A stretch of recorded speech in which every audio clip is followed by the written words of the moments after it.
But I think for your spiritual life, it's the same as your professional life. Yeah. It's the person who just says, I'm going to run this out. When I'm on fumes, I'm going to keep moving. When I'm being criticized, I'm going to keep moving. When my parents don't support me, I'm going to keep moving. When my bills are late, I'm going to keep moving.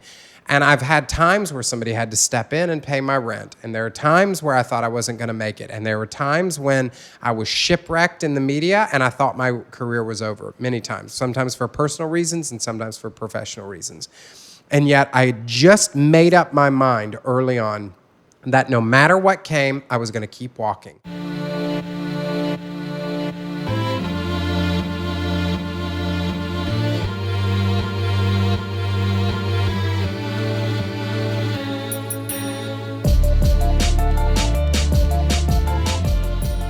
Greetings and salutations, friends. It's so good to be back with you. This is chapter 20 of the Let's Give a Damn podcast. What do you think of my use of the word chapter, by the way? I like it because I am telling stories, so I wanted to pivot from episode, which kind of makes it feel like a TV show, to chapters, which makes it feel more like a book. And since I like books more than TV, there you have it.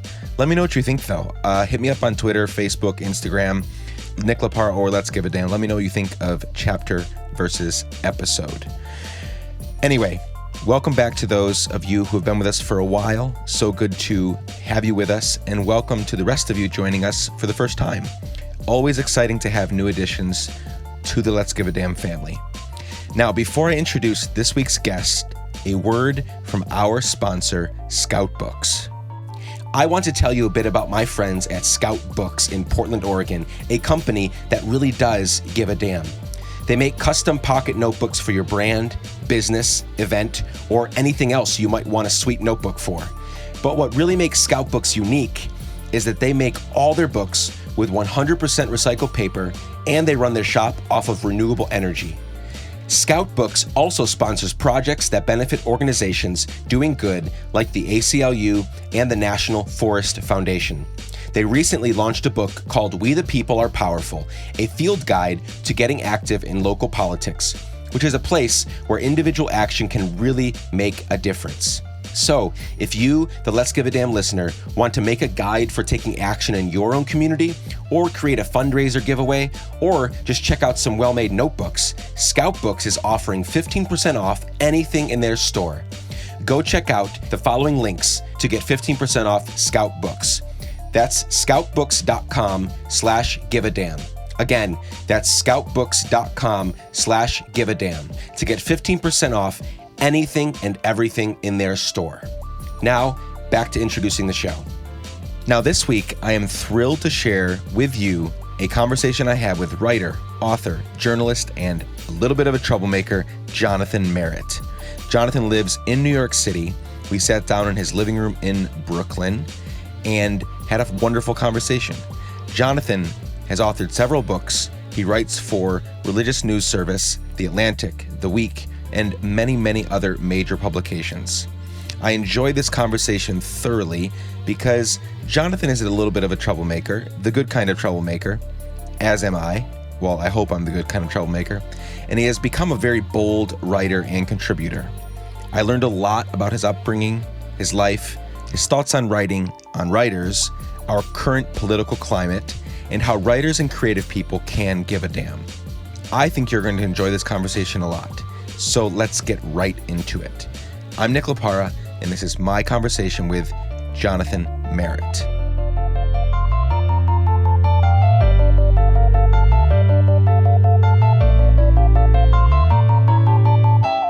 Thank you for joining me, Jonathan Merritt. I'm so glad that I'm here in your living room in Williamsburg. Yeah, in Brooklyn. I'm glad to have you. Welcome. Thanks. We tried to do this morning.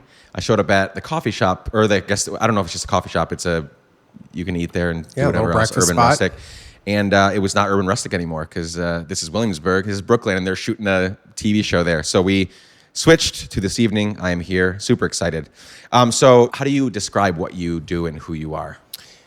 Yeah, that's so interesting. I don't have a business card, so I don't really have like a title, but I know that that's probably the most common phrase people use is like a faith and culture writer or a religion writer or a religion columnist. a commentator. But I write I'm a contributing writer for The Atlantic. I do some commentary with various outlets, and then I write books. I haven't written a book in a while, but I will have one out not too long. But I write books, and I help people write books, and I coach writers. So I'm kind of a writer. I have this little universe that I've kind of built as a writer that I think you have to build. Sure. I mean, Ernest Hemingway is dead, figuratively and literally. So having to create multiple revenue streams so that I can do what I love, which is write. Yeah.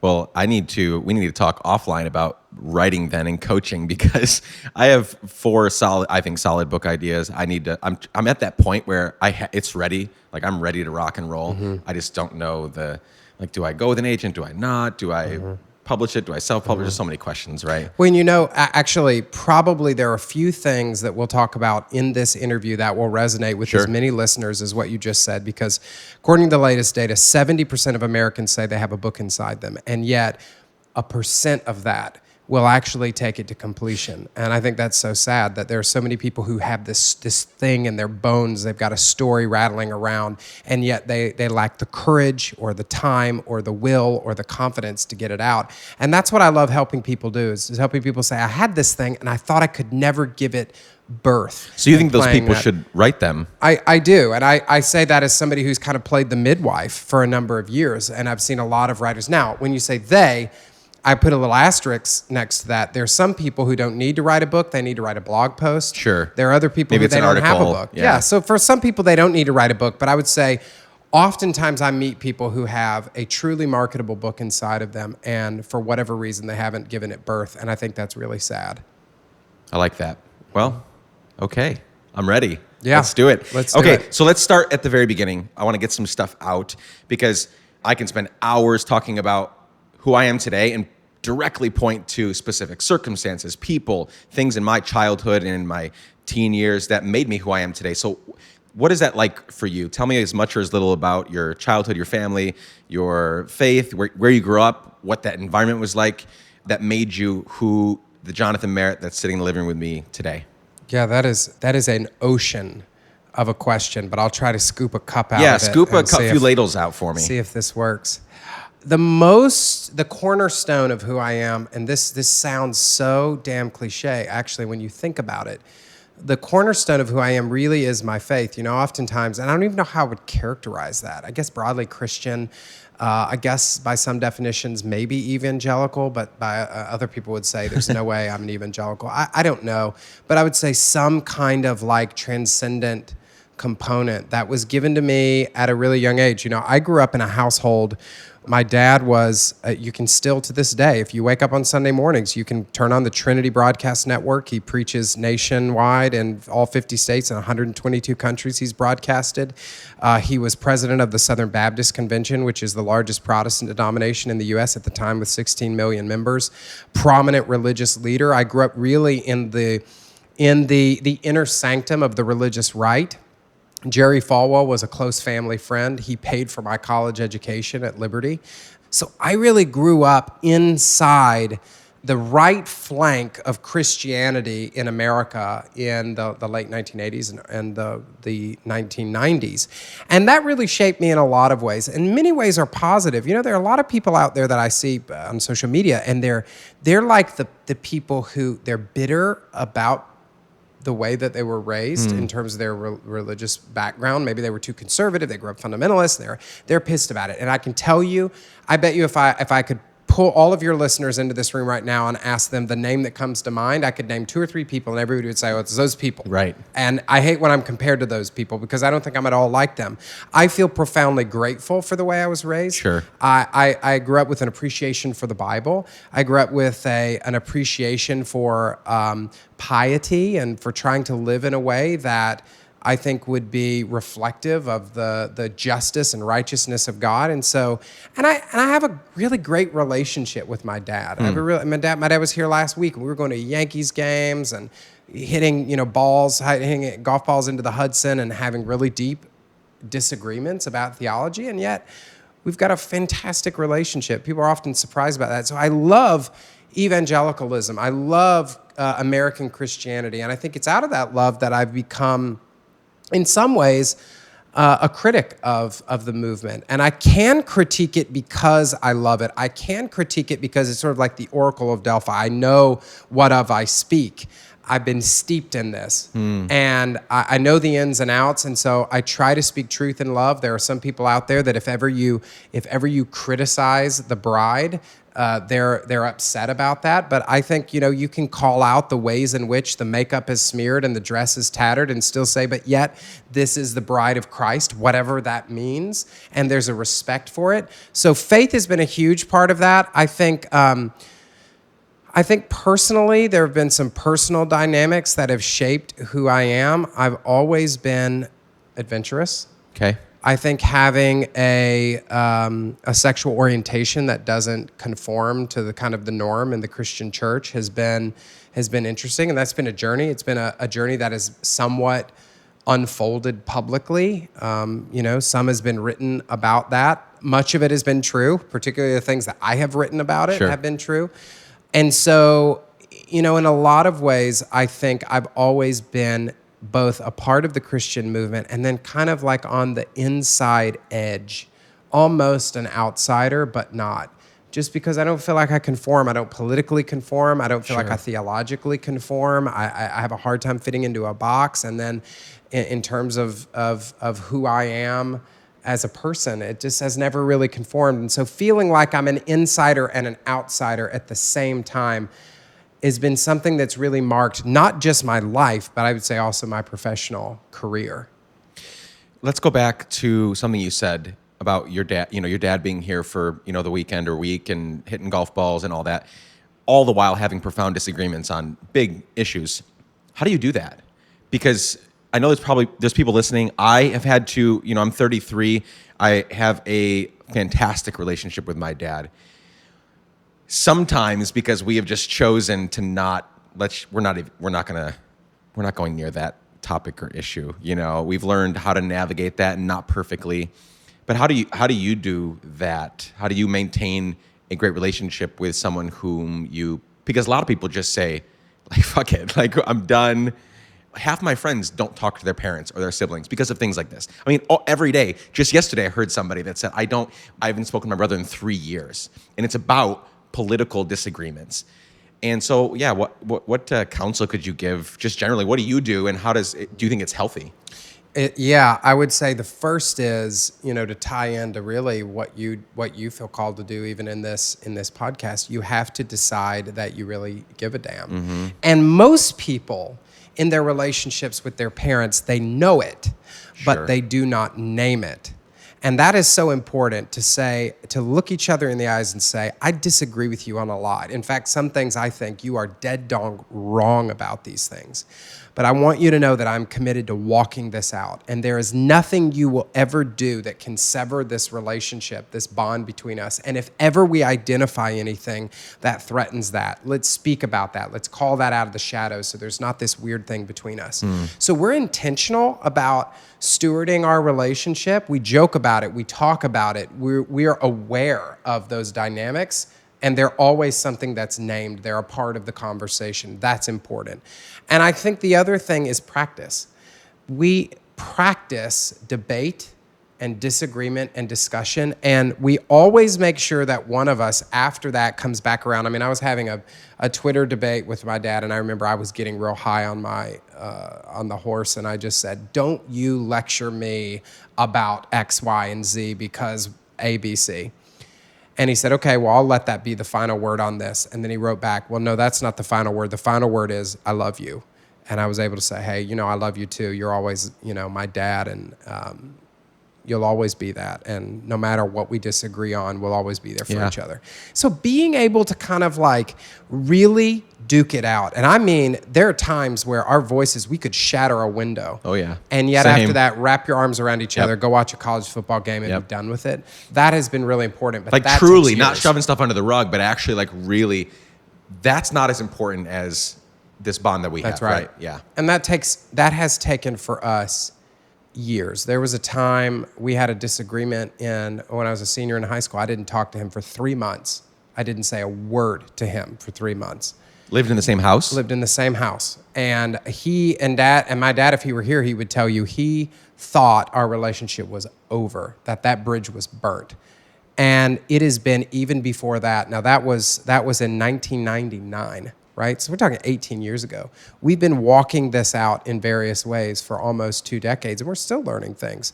So if you're going to get intentional about it, be ready for the long haul, because there are always new elements, new textures, new layers of your personality that will come to the surface as you age, you evolve, you change, and that will rub that other person the wrong way, and then you have to renegotiate things once again. But if you're committed to doing it and you give yourself time to practice what real love and community looks like, I think that it's totally possible.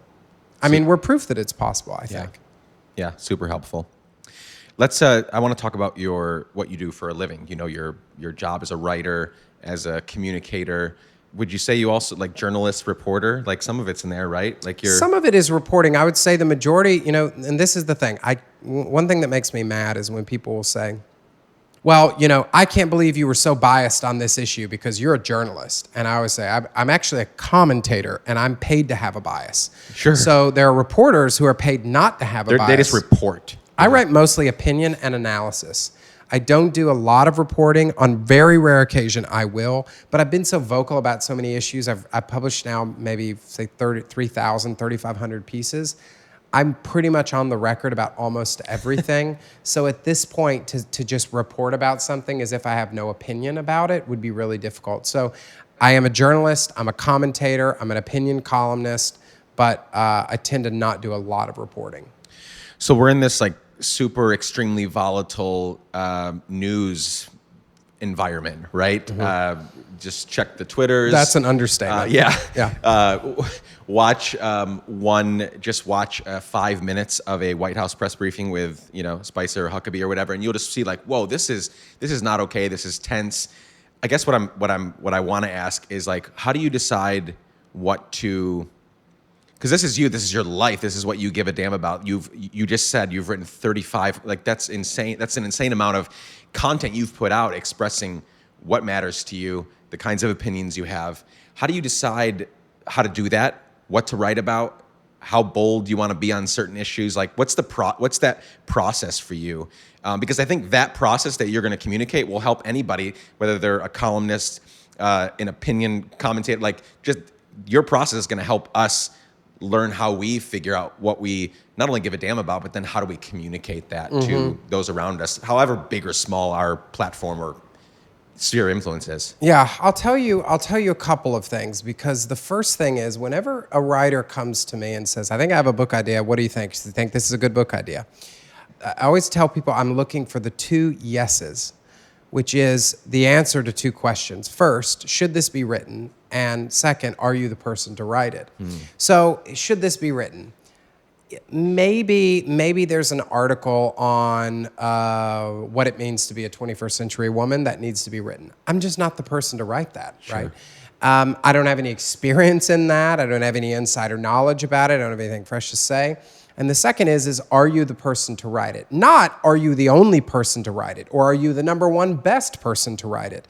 But do you have the knowledge, experience, and something to say about this that another person would not be able to offer? So I'm always looking for that. I think another question is about what we in journalism you would call newsworthiness. And so there are sort of 3 questions. There are I's, the 3 I's that I look for, which is 1, is it interesting enough? So is this really interesting? Is it interesting to you, or is it interesting to your reader, to your listener, to your audience? Most people are very selfish when they produce content. They go, well, I think this is so interesting. And you go, yeah, but there's like, nobody cares about this. So is it interesting enough? The second is it important enough? Like, maybe you want to write about some small, teeny little thing, but you know, can you write something that's important enough? You know, I was going to write a column for The Atlantic that I'm almost finished with. Actually, I was working on it today about the rise and fall of the Christian bookstore. And in some ways, if you just report it out, it's just not important. No. Not to an Atlantic audience. Maybe it would be if you wrote it for like, I don't know, like Christianity Today or Christian Retailing Magazine or something.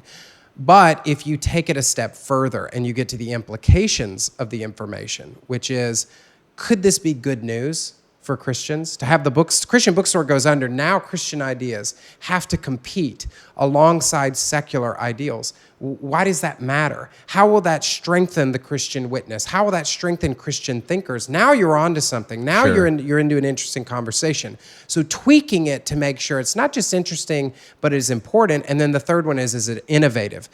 Most people, they're not well read enough within their own genre, and they don't realize that something they've written has kind of already been written. I mean, you've got like Trump pieces that are being produced right now.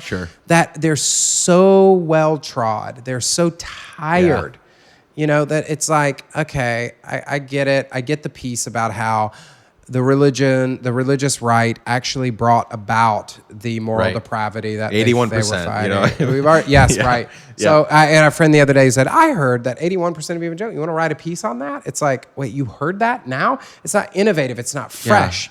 And so trying to ask that next question is really important. So is it important enough? Is it interesting enough? Is it innovative enough? Those are the three things that I look for when I'm trying to figure out if this topic is something good to write about. And beyond that, the very base before you even start with anything is this something you're passionate about? There are a lot of people that are out there that are chasing market trends. They're chasing clicks, and we're all guilty of all of these things. But if I write about something, it's because I'm passionate about it. And you only have one life to live. And do you really want to spend your life doing this or not? If you're passionate about it and you're good about it and you're good at it, you'll find a way to make money and other people will benefit. And that I just believe that's true. I've seen that borne out time and time again. Yeah. Let's name some specific issues, things that you've written about a lot. That's a lot of pieces that you mentioned before that number. What are some specific issues that you really do give a damn about? Issues that like burn in your heart, even if you've written on them before, like maybe there are other ways to tackle the issue. Like what are some specific, like just name some issues and then why?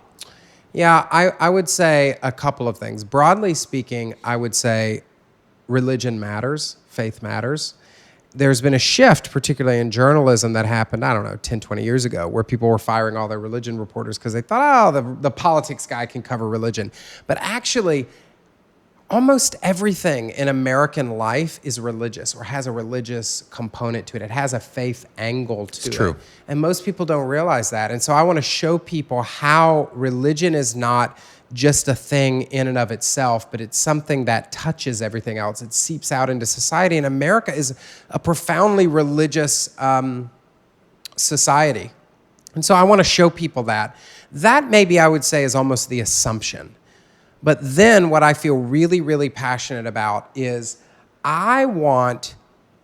here's what I think I feel called to do. I feel called to go ask the questions that other people are afraid to ask and to propose an answer that others are afraid to propose. I cannot tell you how many religious leaders and thinkers believe something, but they're too afraid to say what they believe for fear of backlash from the institution they serve or from the masses, the torch-carrying, pitchfork-toting masses of Christians who will boycott them, who will slander them online if they say what they believe.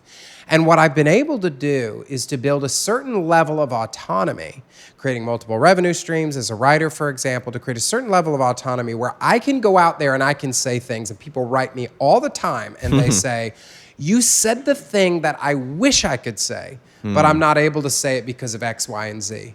And so I want to be the guy that goes out and does that. And oftentimes that means that I go out on the left and I say, of course, gay people should be able to adopt, and here's why you're wrong about that. Other times I can say it on the right, where I can say, yeah, I don't think that Tim Keller should be anathema and should be somebody who could never be honored for an award by Princeton Theological Seminary, for example. The problem with that is when you feel called to that, a bridge by nature gets walked on from both sides. And I feel like that happens a lot. And people on the right think that I'm too far to the left, and people on the left think I'm too far to the right. But what I'm trying to do is not fit into a left-right matrix, but rather to begin raising questions that others aren't willing to raise, and to provide those or to suggest those answers that others are unwilling to suggest. And what happens is people don't realize that I'm doing something altogether different than what they think I'm doing. Do you think that left-right divide is ever going to go away? Like, will there be more of yous popping up where, no, don't put me in either of those camps. I'm something different altogether. Is that happening more than people realize? It's hard to say because the data, politically speaking, the data was showing the rise of the evangelical stuck in the middle. That was, kind of like at the early Obama years, but that has shifted. What we're seeing now is that America's becoming more polarized. It's disconcerting, but it seems to be what's happening, that people are really gravitating toward the hard right or the hard left. Part of that's because you've got a person like President Trump who polarizes people. You have news media that polarizes people. And so when you polarize people, you can make money, you can build movements. It's actually far more advantageous from a marketplace standpoint and from a political standpoint, from an institutional standpoint, to polarize people, to stake out a flank than it is in the middle. It's very, very hard if you're in the middle to make money, to build a movement, to mobilize a constituency. That can be really difficult. And I think in a capitalistic society where we're trading not just stocks, bonds, and money, but we're trading in the marketplace of ideas, I think people are finding that if you want to build a platform on social media, you don't want to be the guy in the middle. You want to be somebody, you don't want to be balanced, you want to be imbalanced. That's who you want to be, because there are people, because the internet has created a generation of specialists, not generalists. Right? And that's true politically. So you don't, if CNN wants to go out and they want to find somebody for a segment, they need a guy on the left and a guy on the right. Right? They're not looking for the guy in the middle. No. Because they don't know what to expect from that guy. And then you end up with a guy in the middle and a guy on the right. And people say you tilted to the right. So everybody goes out, they look for the polls. And what's happening in television media is happening in books. It's happening in television, that people tend to be gravitating toward the polls. I think that's unfortunate, but that's where we are. Speaking of President Trump, actually, before we speak of President Trump, do you need more wine? I think I do need some more wine. I'm going to go grab some. Yeah, please do. Because, well, you might need it for what I'm going to ask. I don't know. Or maybe you'll just say, let's... One of those. It could be. This is a wine. Yeah, what are you drinking, by the way? This is a wine that I picked up. I just got back from Italy with actually some religion writers and reporters. And we picked up this wine, and actually it was so funny because we got it in Italy, but it was apparently, and we shipped it back, which was stupid, because it's made in Hungary, and I think it's bottled in Philadelphia or something. Bottled in Brooklyn. Yeah, I know, right? Bottled next street over. Right. I actually, when I was in Amsterdam last, I brought this really amazing Trappist beer back, put it right in my suitcase. Just wrapped in all my clothes. I was so scared. It made it back, but I was so scared that it was going to just bust open and, not be there and ruin all my clothes. So you know how I know you're a good interviewer? Because you want to keep my glass full of wine. No, absolutely. Because the more wine I drink, the more freely I'm going to speak to you. Yeah, I'm kind of hoping you'll just get through that whole bottle and we'll just be just throwing. If I get through that whole bottle, all you're going to hear is me snoring. So that's not going to be. Then we'll know. Then we'll know it's over. Okay. So speaking of President Trump, there's this whole fake news. Like, you're not like a straight up reporter working for some big news conglomerate, but you're an opinion column. You've already said what you are. Does that affect you? Like, does it affect you? How does it affect you? What do you think of that? How does it make you feel? Just this whole fake news thing where, I mean, people I know very close to me are, whether they're just repeating his talking points, his terrible talking points about fake news, or whether they really believe that and embody, whether they really think that everybody that is part of these news teams and whatever are spreading fake news. Like, what do you think about that? Does that affect you at all at the RSN and the Atlantic? I am very concerned about actual fake news. Okay, explain. That exists. So Sure. there were stories that were put out. Many of these, in fact, some of them have been proven to be disseminated by Russians. Right. That there were news stories that were not real. There was a Not story. even close. Oh no, there was a story about how Pope Francis had endorsed Trump. Yeah. And that was shared an unbelievable amount of times. Yeah. And there are people who have said that they went out there, that they wrote fake news in order to influence national politics. That's bad. That's scary. And the problem is that the people who are most susceptible to that are boomers. They're elderly people who don't know. They click on things. You know, if you look at the data of how many people primarily got their news from Facebook during the election, it is staggering. There was Dana Bash had this interview that I shared where she's interviewing this lady who was saying, well, you know, there was all these illegal immigrants who voted in this area that swung these states. She said, where do you get that? And she says, from Facebook. Yeah, it's on Facebook. Unbelievable. People get these. So fake news is a real problem.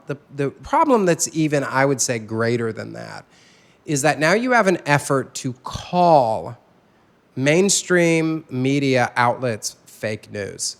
Here's the difference. There are a lot of people listening to this who live in Paducah, Kentucky. Right. And they'll live their 76.5 years, and they'll never meet a journalist in their life. But I can tell you here, living in New York, I hung out with a journalist from the New York Times this week. I work alongside reporters. Kirsten Powers, who's a great reporter, was sitting in the chair you're sitting in about 3 hours ago.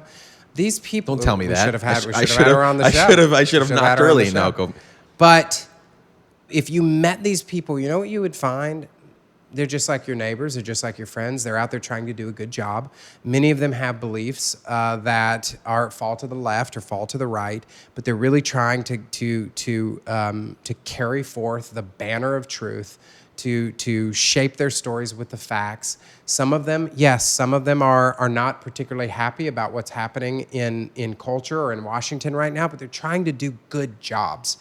That doesn't always work out so well, but you know, you take the big story this week was CNN. They ran this Russia story, and it turned out not to be as true as they thought it was, and they had to fire 2 reporters and an editor. That's exactly what you want. Right. Fake news doesn't go fire those people. Nope. They give those people a raise and a promotion because they got a lot of clicks. They did exactly what a news organization should do, and I think that people too often try to malign organizations. I think we should scrutinize stories. I think we should scrutinize reporters. I do think it's inappropriate you have reporters now who are becoming opinionators on social media. I don't think that is appropriate. But I think by and large, the journalists that I know, and there are a lot of them, if you came to my house and you sat around my table with a glass of wine and a ribeye, you would find that these people are normal and they're actually quite good. They're doing a really good service, and oftentimes at the risk of their lives or their reputation for little or no money. And it's sad that we have a culture now that is so maligned and polarized these people who are really quite good. And they're doing a good job, because without them, people like me would be out of business. Without them, that person in Paducah, Kentucky would have no idea what's going on. And they're performing, I think, an essential function in American culture, which they've been performing since the founding of our nation. Will journalism and reporting survive? Like, how well is it going to survive this era? And if it does, I mean, it will, but the credibility is probably still there. But is it going to take a while to recover from just this bullshit online, our president and his team of people? Well, the people who hate news media will always hate news media. But what is interesting, and somebody, you know, journalists, we should all get together and send a thank you note to President Trump for this one. Journalism is thriving. The Washington Post is making money. Right. The New York Times is seeing a massive increase in subscribers. A lot of my friends just started subscribing to all these things. That's right. At least for the forthcoming. People are paying for. You should pay for journalism. Absolutely. You should go pay out for there your coffee. And you should pay for journalism. Absolutely. Agreed. And I think that what we're finding is that people are seeing the need for good journalism because we have a president who has such an aversion for telling the truth, and so that underscores the need for this, because you are able now. You know, I have a lot of conservative friends who love President Trump. I corresponded with one today, and I sent him this note about how much more money we spend in the military than China and Russia. And he wrote back and said, I don't believe those numbers on Russia and China. Here you are, you have independent numbers from an organization that watches these things, and you've got a little graph in front of you that tells you exactly how much money they're spending. Like it could be verified. Right. Like you could go verify You don't believe those facts. Why? Why? Because it doesn't align with... Because it doesn't align with what you think is true or what you hope is true. And I think there are people who see that tension and they're saying, I want to pay for the people that are getting the numbers out. I want to pay for the people that are getting the facts out, who are trying to tell the truth. They're imperfect, but they're trying to tell the truth while nobody eliminates their bias, but minimizing their bias as much as they can to get the truth out. And I think there are people who are paying for that. And so I think actually the future of journalism is brighter than it's been in my adult life. And it's in part because of President Trump. Well, thank you, President Trump. Yeah. And that's so weird to say, like, the No, best thing yeah. that he's done is actually, like, reinvigorate. I mean... Should you guys I think you should actually do what you just said. You should get them all together and send an actual thank you. Well, when you think about it, first it would trip him out in whether he ever saw it, but like if somebody would see it.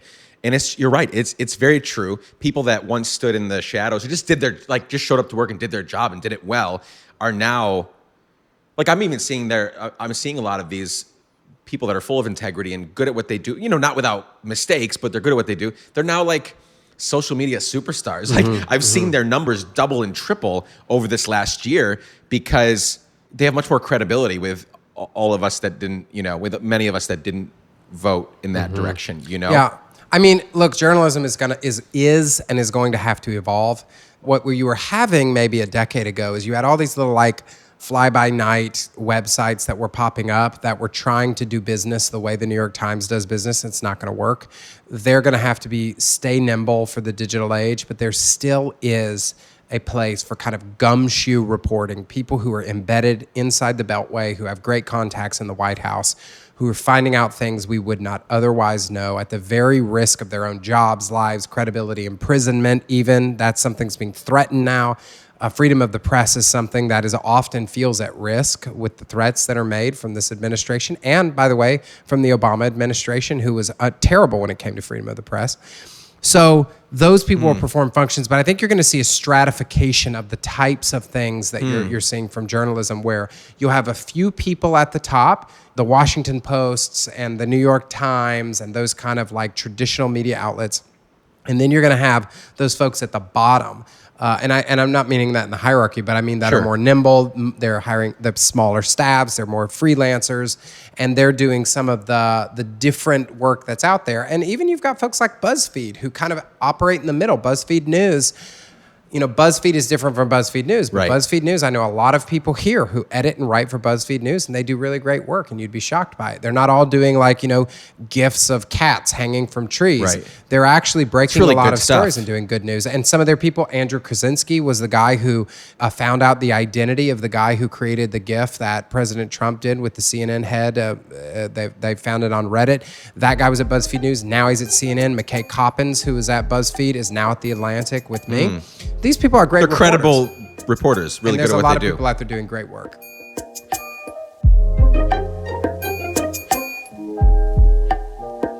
We're very excited to continue partnering with Ruby Cup to bring you this podcast. We started a 4-part series last week where we're telling the story of Ruby Cup, a startup based out of Europe that is helping women in the modern world and the developing world have a safe and healthy period.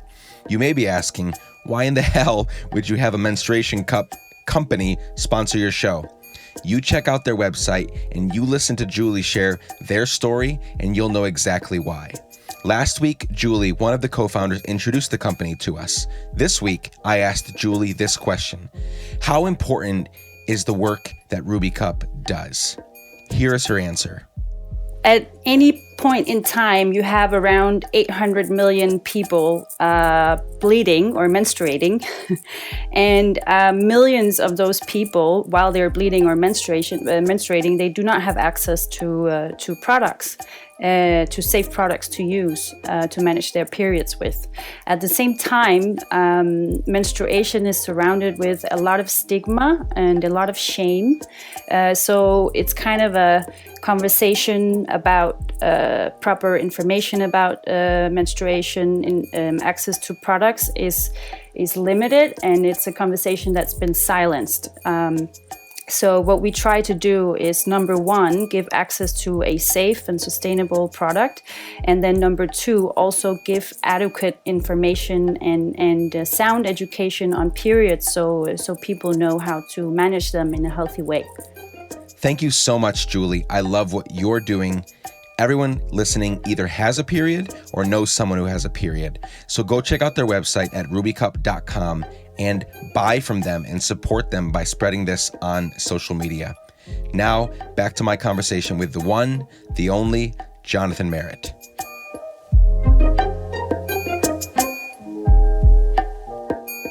You use the word evolve, like journalism has to evolve. Do you think we need more? I really like how you described what you do, who you are, and how needed it is. Like you described it as like, without us, the person in Paducah, Kentucky never finds out about these things. Or I don't find out about them, right? Because I'm not in the White House. I'm not in these meetings. I haven't thought about it. I mean, I have thought about it that way, but not in the way that we're talking about it right now. It seems like a hugely important job. Do we need more? Do we need more people? Do we need more companies like Cheddar and like these companies that are popping up saying we want to tell news differently to a different demographic? Do we need more of it? I think we'll always need innovation, and so it's hard to say because until that thing arises, I have no idea whether or not we need it because I can't conceive of it. There are iterations of news that we have now, of journalism that we have now that we never would have ever thought of. I mean, Twitter is performing a service now. I mean, you can't just sit around. You can't just sit around and wait until tomorrow morning to print the news. The news will break on Twitter in real time. When you have protests going on or what happens when a bomb goes off at the Boston Marathon, you can see videos live. Right at away. That moment, right from a cell phone camera. Before Twitter was invented, I could never have Facebook Live or that, Snapchat or Instagram totally. Live, like it's right away. So I think we always need innovation. I think the difference is figuring out the needs, and this is the difference in journalism. I wrote a piece not long ago called "Brothers and Sisters Were Not Professional Journalists." That was about what does this look like to be a professional journalist, and what are the differences in things like commentary, analysis, and reporting. I think, the reporter is the one that walks into the room and says, your dad died. And I'm the guy who sits with you on the couch and tells you how you ought to think about that or handle that. And both of those things are needed, right? The bearer of news is needed, and the person who helps you process is needed. And the things I tell you on the couch, you might think I'm giving you bad advice. That's okay. Actually, by giving you bad advice, you can think of better advice, but you need somebody to help you process that. Yeah, get the wheels turning. So analysis and opinion actually plays a really good role too. I think what has happened is, and you see this particularly in cable news, people only want opinion now. They just want the opinion, right? And so reporting has shrunk in terms of its market share. I think. Is that a good or bad thing? I think it's a bad thing. I think that's a bad thing. I don't even know if MSNBC has a news show right now. I mean, maybe they do, but I don't even know that they do. It's all opinion. The big things is it's Tucker Carlson, it is Rachel Maddow, it is Sean Hannity. It's the extremes. Like I said before, we gravitate to the extremes, and that means opinion. And so I think we are losing what's really important, which is kind of that Walter Cronkite. I mean, even when I was a kid, you had like Dan Rather, who mixed opinions about him, but the majority of his career was outstanding. You had people like, Peter Jennings. You had Tom Brokaw. You had these great newsmen who would get out there and try to deliver the news each night. And those people have largely gone the way of the buggy whip. Yeah. They've been replaced by the flanks and people who have really, really strong opinions. And I think you have to know what is true before you can know what you think about that truth. If there's somebody listening that wants to do this, wants to be you, someday, wants to be a journalist, wants to be, an opinion commentator, whatever. Because the main demographic of listeners, we have people that are teenagers, and then all the way up to, we have some very older folks. And it's great. I love that wide swath, but they're mostly millennials, 18 to 34-ish. Yeah, what would you suggest to them?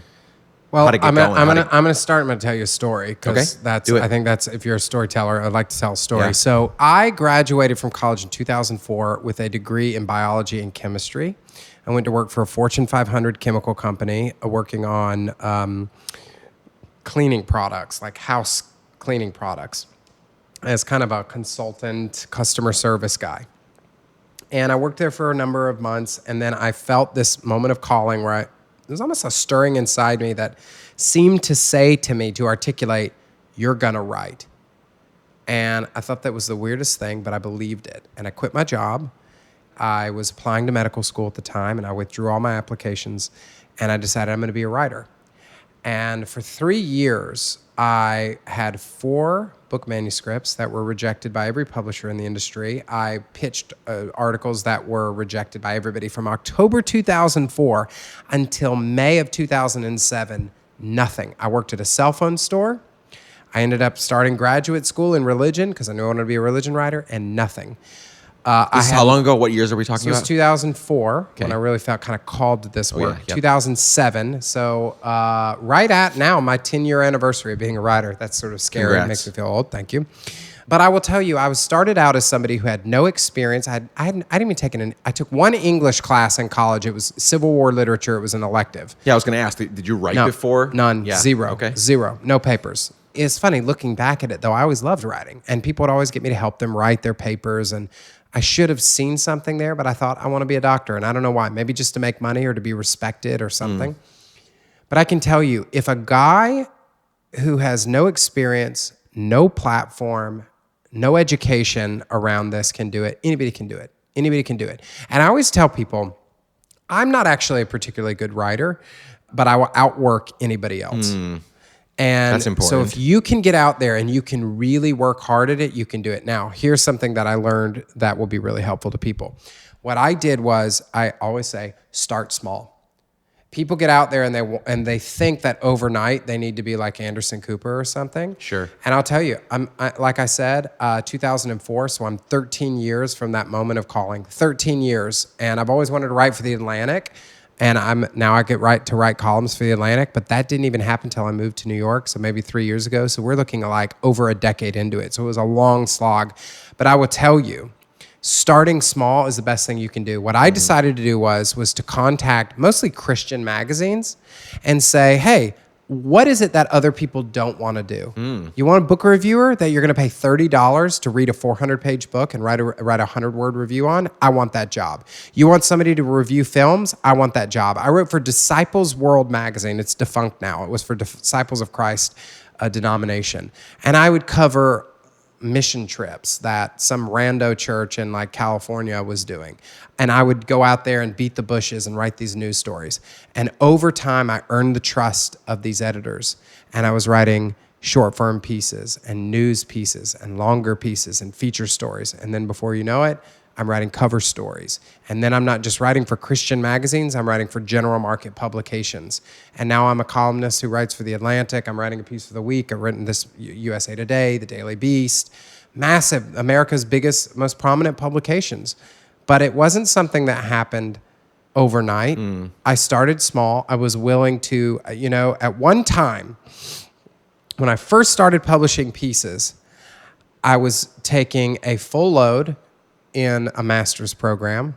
So I was taking 18 hours in a master's program. I was working 40 hours a week at Sprint Nextel, selling cell phones and car chargers.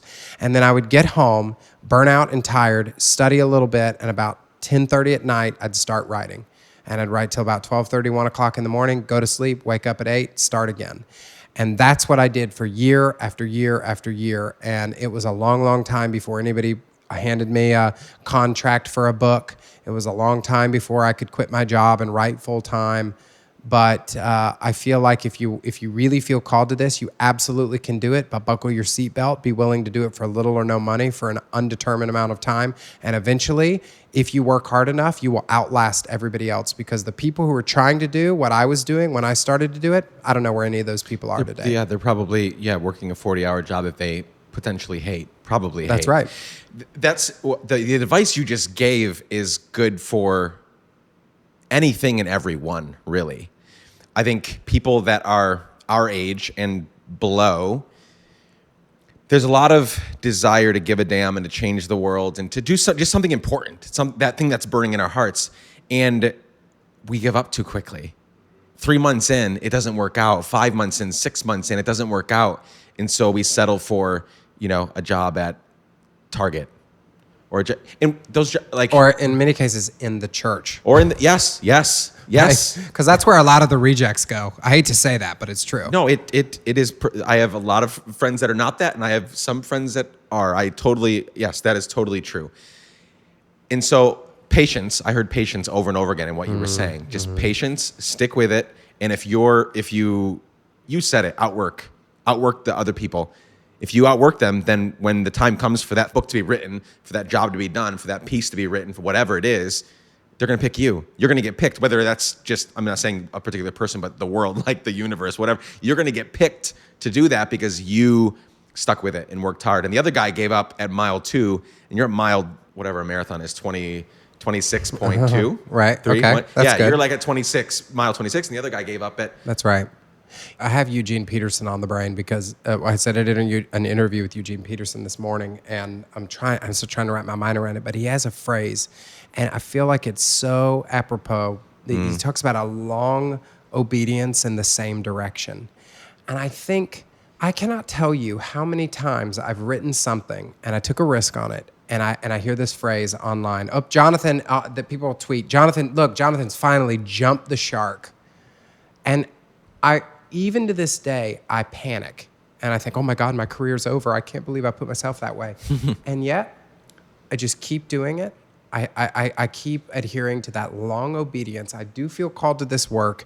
I'm obedient to that calling. I keep pushing in the same direction. Yeah. And I'm still here. And you know what? They're not. They're not.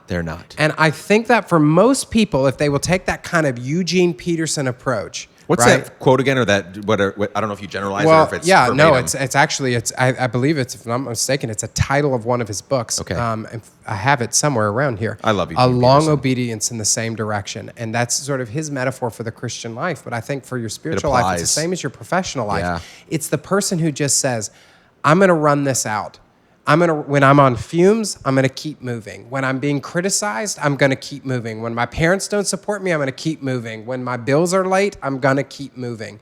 And I've had times where somebody had to step in and pay my rent. And there are times where I thought I wasn't going to make it. And there were times when I was shipwrecked in the media and I thought my career was over many times, sometimes for personal reasons and sometimes for professional reasons. And yet I just made up my mind early on that no matter what came, I was going to keep walking. I was going to keep doing this.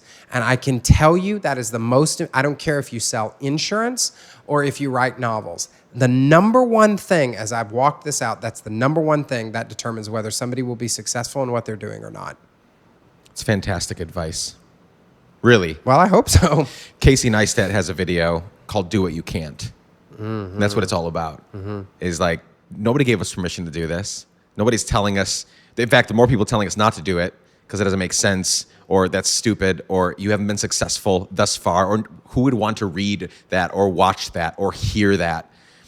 And just do what you can't. And I love that phrase. I love what you just said. So thank you for that. Well, and I will tell you this: the biggest enemy, and this is cliche, so I'm going to preface it. The biggest enemy is yourself. Sure. Because it's true. Cannot tell you. I just finished a book manuscript. By the time this book comes out, it'll have been 5 years since the last book I published with my name on it.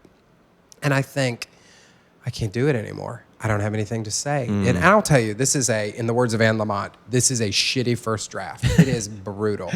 It's got to grow in editing. Sure. I think it's going to be a great book, but it's just not where I want it to be. I wake up, I'm so discouraged about this book. I think I haven't created a splash with a column in a while. I'm irrelevant. What I do doesn't matter. I mean, if you talk to my counselor, she could probably give you an earful, because my therapist will That's just where say, I'm headed right after my this. God. Right? I'm just kidding. Yeah, right? You should interview her after this. We'll do the follow-up. Right. I'll sign a disclosure agreement. You can get some good stuff from her. But I say this all the time, these feelings of rejection, the inner critic is worse than the critic on the outside, right? Because they know everything. Yep. The inner critic knows exactly. They know those soft spots. They know that space in the armor where they can really They know everything that no one else knows about. And it's still, to this day, no matter, and I sometimes think about when I was 5 years ago, 10 years ago, I would say, well, if I can only get to this place, and I've already blown past that. And still, now that you just keep moving the goalpost and you keep judging yourself and you're not gentle with yourself and you absolutely are your worst critic. I think of that. There was a book title that was maybe from the early mid-90s when business books were booming that was called All You Can Do Is All You Can Do and All You Can Do Is Enough. And I oftentimes I have to repeat that to myself that, look, I wake up in the morning, I say, okay, all I can do today is all I can do and all I can do is enough. And that's it. And you have to let it go. There's a discipline, a spiritual and a professional discipline of just letting go. And I'm still learning that, but I think that is super important because there's a lot of people who, the reason that they're not doing what they should be doing is themselves. It's the person that looks them in the mirror and tells them they're not good enough. And really it's their mother's voice, it's their second grade teacher's voice speaking through their mouth. And there's so many people listening to this right now. The reason they're not doing what they know that they should be doing is because that voice that talks from them to them every single morning, and they have to find a way to tell that person to shut up, to get out of the way so that they can start walking that long obedience to begin with. Round of applause for that. We in the South we have this phrase, we'll say, that'll preach. That'll preach. Sometimes I think that, but I'm really not preaching just to people listening. I'm preaching to myself because you do not know how much I'm struggling with this even right now. Yeah. And I guess that should encourage a lot of people. If I explain the last 15 months of my life, literally since we left Seattle, I've been vagabonding for 15 months with 3 kids. Every day I have to, it's another iteration of all I can do is all I can do and all I can do is enough. Right. But it's that every day because for every one success, I've had 3 failures over the last 15 months, but it's going somewhere and I'm committed to it and it's going to work. It's going to fucking work. I know it is, but you got to keep going for it instead of quitting at mile 3 and 4 and 5 and 6. This is a 26.2. Like, you got to keep going. For people that have no idea who you are, well, they do now, but before this interview, before this conversation, they didn't. What do you want them to go check out? What do you want them to read? Whether it's books or articles or long form, short form pieces. Like, what do you recommend they go and check out? Okay, well, I have never said this ever publicly. Really? But I never said this. Exclusive. You're getting exclusive. So I have a new book coming out, and the title of that book is, and if you've made it all the way through this podcast, then you deserve it. That's right. It's called Learning to Speak God from Scratch. And the subtitle is Why Spiritual Words Are Vanishing and How We Can Revive Them. The book will release in March of next year. I would say pre-order that book. Okay. Because I think that's going to be a book that's going to be incredibly helpful. It's got Barna data in it that no one has ever seen before. Okay. That's going to be, I think, really, really interesting, going to create a great conversation. If you cannot wait, my last book was called Jesus is Better Than You Imagine, so you can certainly do that. You can follow me on social media. But I would say for the people out there who want to be writers, you feel like you want to do something with words. If you go, I've had this renewed passion in this phase of life to help those people. And there's a website called writebrilliant.com. And that is a website where I train writers. And there's great blog content that is out there that's totally free. I have videos, I have blog posts. We're going to launch a podcast soon, I think, that we're going to do on that site. And then if you wanted to, I have a free, I think it's maybe jumpstartmywriting.com, but there's somewhere you can get like a free 3-part e-course that I offer with an author named Margaret Feinberg, who's partnered with me in this. And then we have a 16-week course that we offer through there. We have live events for people once you progress so far. And I can tell you, we've helped people publish books all over the place.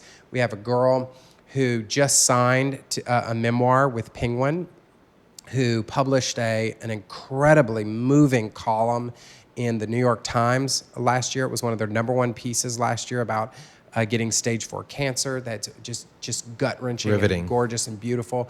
We've had people that you would know those people, and they were nobody. You know, it's been the most beautiful thing to see people who they write better than I do. Some of these people write better than I do. That one of the people who came to one of our boot camps, Kate Bowler, who I mentioned before, who teaches at Duke Divinity School, she could write me under the table. She's such a great writer, one of the best writers. You just won't believe it. She's got a great memoir coming out. To be able to interact with these people, to learn from them, to share what I have learned, to share what Margaret has learned in our decades in this industry together collectively has been a real gift. And what I love to do is to take people who have a dream, who don't know how to... I believe that your dreams are worth fighting for, that they're worth realizing, that your words can change the world if you only have the wherewithal, the knowledge, the coaching to pursue it. And so I always send people to writebrilliant.com, not just because... It's not like it's like... by the time all the expenses are taken out, I make like, 3 cents or whatever.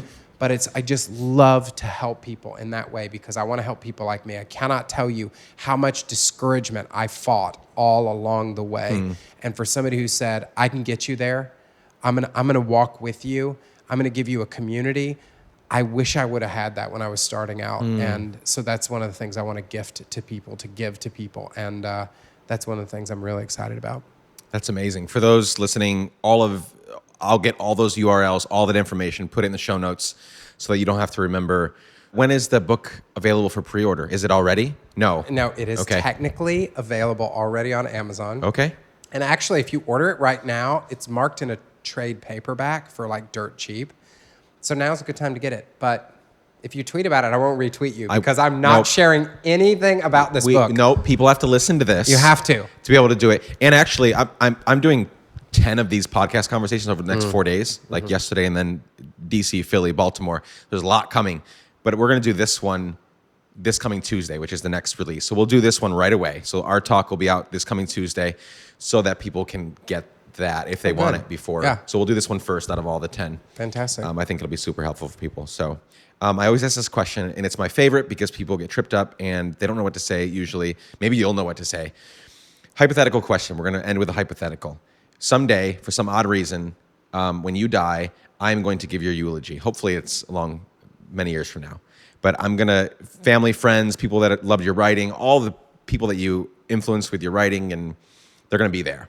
And I'm going to speak words over your life, and people are going to hear, and they're going to listen, knowing that this is what your life was about. What do you hope that I will say on that day? What do you hope that your legacy will be once you're gone?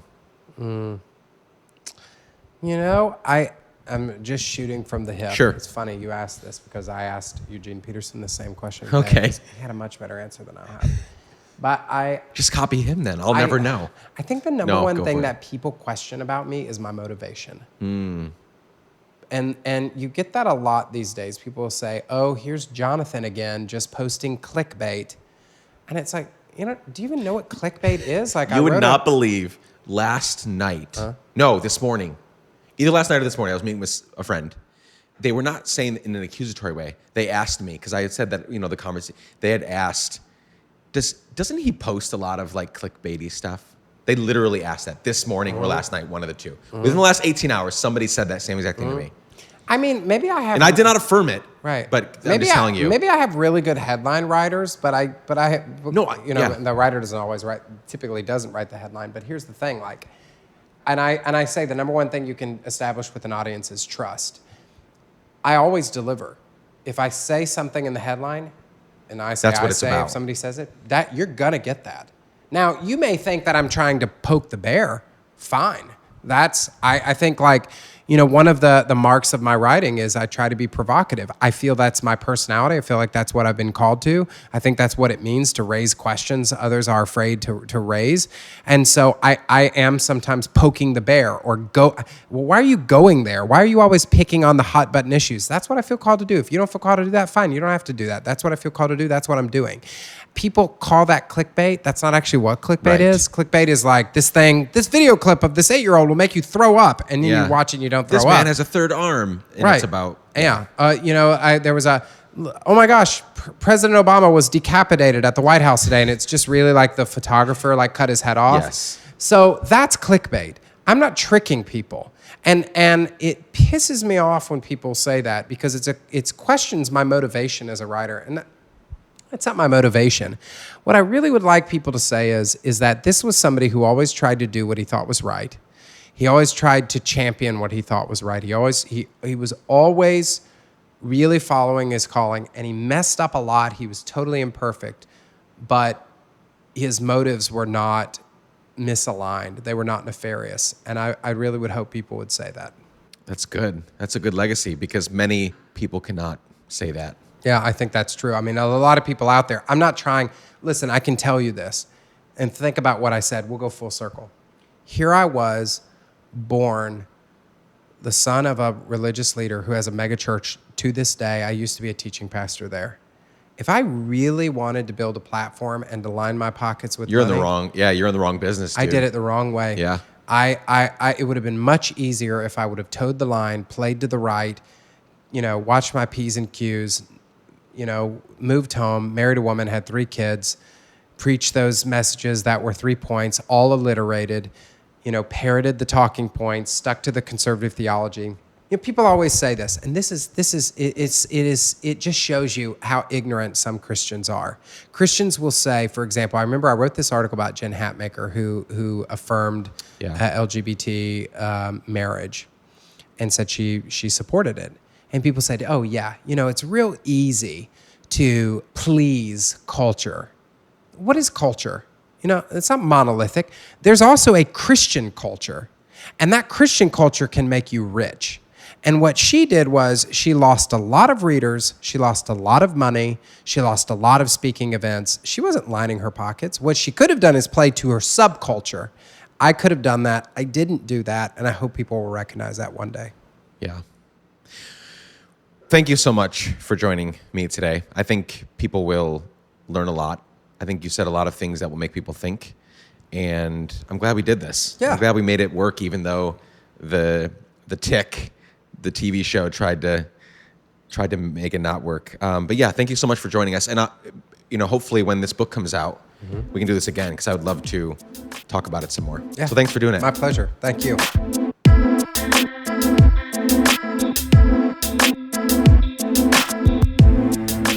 Thanks for tuning in, everyone. Don't leave just yet. You can find out more about Jonathan Merritt on social media. Just look him up at jonathanmerritt.com, jumpstartmywriting.com, and writebrilliant.com.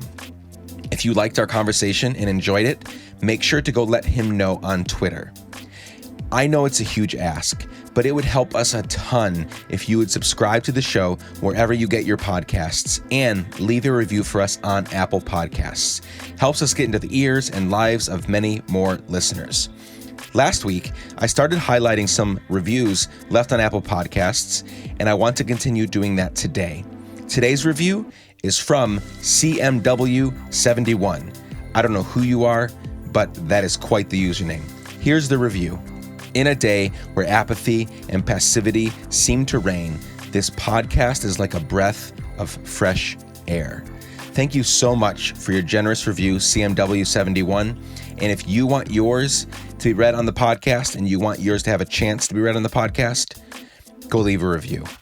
Lastly, make sure to support our wonderful sponsors, Scout Books and Ruby Cup. They're both doing great work, and it would mean the world to me if you would let them know on social media and buy products from them.